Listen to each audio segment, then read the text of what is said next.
Assalamualaikum warahmatullahi wabarakatuh. Pemirsa Jateng Pos TV yang berbahagia. Bismillah, alhamdulillah, la haula wa la quwata illa billah. Asyhadu an la ilaha illallah wahdahu la syarikalah. Wa asyhadu anna Muhammadan abduhu wa rasuluhu la nabiyya wa la rasula ba'dah. Allahumma salli wa sallim ala sayyidina maulana Muhammad wa ala alihi wa sahbihi wa barik wa sallim ajmain.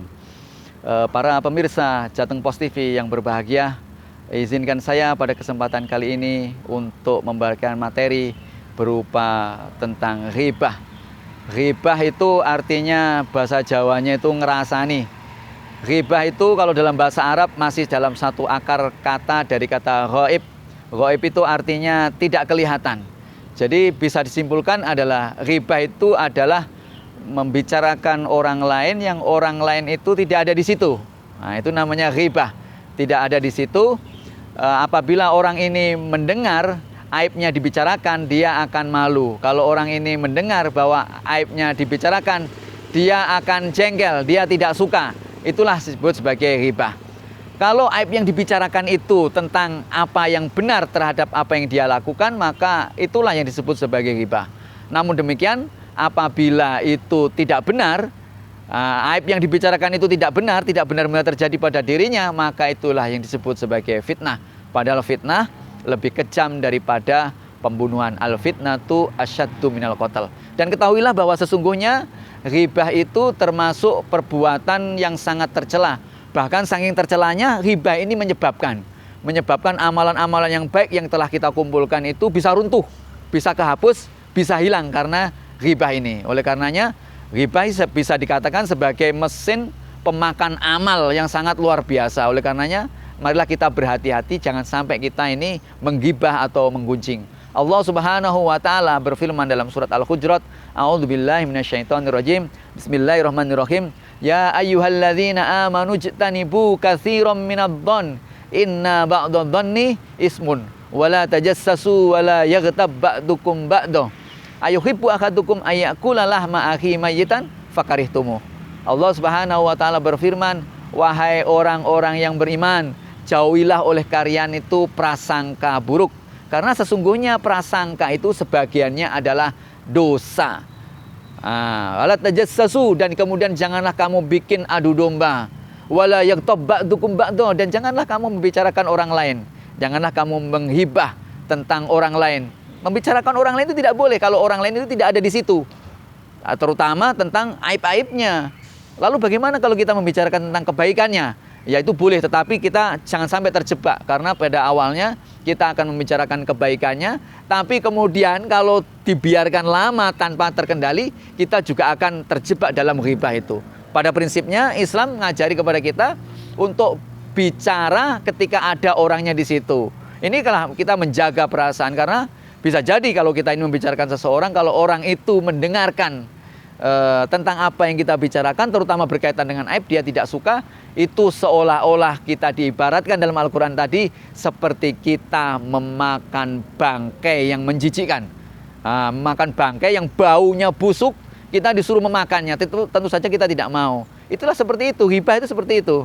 Kita ini sebenarnya kalau tahu dosanya ghibah, dilihatin langsung itu, kita mesti kita pergi itu, nggak mau. Tapi sayang karena kita ini nggak ngerti, itu asik, enak, nikmat. Karena sama setan itu dibumbuin, karena setan itu senang kalau ada orang adu-adu, ada orang baghdha itu bermusuh-musuhan, kalau ada orang saling membenci, kalau ada orang saling menyindir, saling tidak suka, itu terjadi. Lah, padahal itu adalah bagian dari ghibah, mestinya itu perbuatan yang tidak menyenangkan. Kalau kita dilihatkan secara langsung itu tidak menyenangkan. Tapi karena kita ini tidak tahu persis, makanya kita perlu hati-hati jangan sampai kita ini menggunjing. Kalaupun kita mulai terjebak dalam pergunjingan itu, mari kita stop, kita arahkan kepada pembicaraan yang produktif antara kita dengan lawan bicara kita. Karena bisa jadi sebenarnya ghibah itu juga terjadi di dalam hati kita sendiri. Kadang-kadang dalam hati kita sendiri ini, saking hati-hatinya para ulama terdahulu, Abu Lais As-Samarqandi menyebutkan, orang di dalam hatinya yang dia ngobrol dalam hatinya sendiri loh. Dia ngerasani orang itu. Lihat orang kok, wih, orang itu kok jelek sekali ya. Itu dalam hati, orang itu kok pincang ya. Orang itu kok hitam sekali ya. Orang itu kok keriting ya. Orang itu kok pesek ya. Itu udah ghibah dalam hati. Makanya harus hati-hati. Bisa jadi itu merusak amal kita. Kalau dirusak amal kita, nanti begitu kita bagi-bagi di surga, dibagi-bagi amalan kita. Ini kadang-kadang kita nggak kedapatan, nggak ketahuan. Ketika itu orang-orang yang berpuasa di dunia ini dikumpulkan oleh Allah.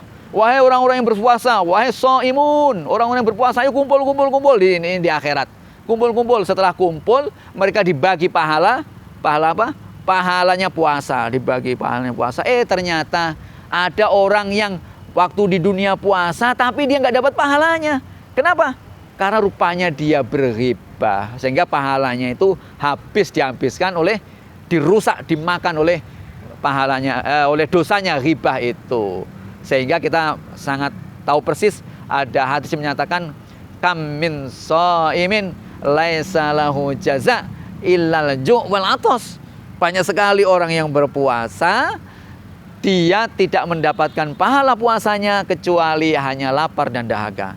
Karena ketika dikumpulkan oleh Allah, mau dibagi pahala puasa itu, dia rupanya tidak mendapatkannya karena sehari-harinya dia gunakan untuk ghibah, pahalanya luntur diberikan oleh orang yang dighibah itu. Sekali lagi kita ingatkan, begitu bahayanya ghibah, marilah kita jauhi. Janganlah kita menjadi orang yang suka membicarakan orang lain, terutama aibnya di mata orang lain, karena tidak menambah kemuliaan kita, tidak menambah kehebatan kita, tidak menambah kecerdasan kita, tetapi justru menghancurkan amal kita. Tidak maulah kita beramal di dunia ini sia-sia karena amalan ghibah yang merusak ini. Sekali lagi kita ingatkan, marilah kita jauhi ghibah karena itu adalah dosa yang sangat besar. Ada suatu saat Rasulullah SAW pergi di sebuah di situ ada kuburan. Ada kuburan, ini 2 kuburan, penduduk kubur itu ternyata disiksa oleh malaikat. Rupanya Rasulullah mengetahui bahwa penduduk kubur itu kemudian memerintahkan kepada para sahabat, silakan cari pelepah kurma yang masih basah. Kemudian Rasulullah menancapkan pelepah kurmanya itu ke 2 kuburan itu. 2 kuburan itu kemudian menyampaikan kepada para sahabatku, ketahuilah bahwasanya orang yang ada dalam kubur ini tadi sedang disiksa oleh para malaikat. Ini tidak akan disiksa lagi sampai batang pohon kurma ini menjadi kering, gitu, menjadi garing. Tapi ini kenapa ya Rasulullah dia disiksa? Kata Rasulullah, karena orang ini suka menggunjing, karena orang ini yang satunya suka tidak cebok kalau kencing. Jadi 2 persoalan yang kecil kelihatannya itu di dunia, tapi menyebabkan siksa kubur yang sangat amat pedih di akhirat sana. Oleh karenanya marilah kita tinggalkan ghibah, dan termasuk diantaranya kita tinggalkan kencing tidak bersih, tidak cebok itu. Demikian, mudah-mudahan bermanfaat. Wassalamualaikum warahmatullahi wabarakatuh.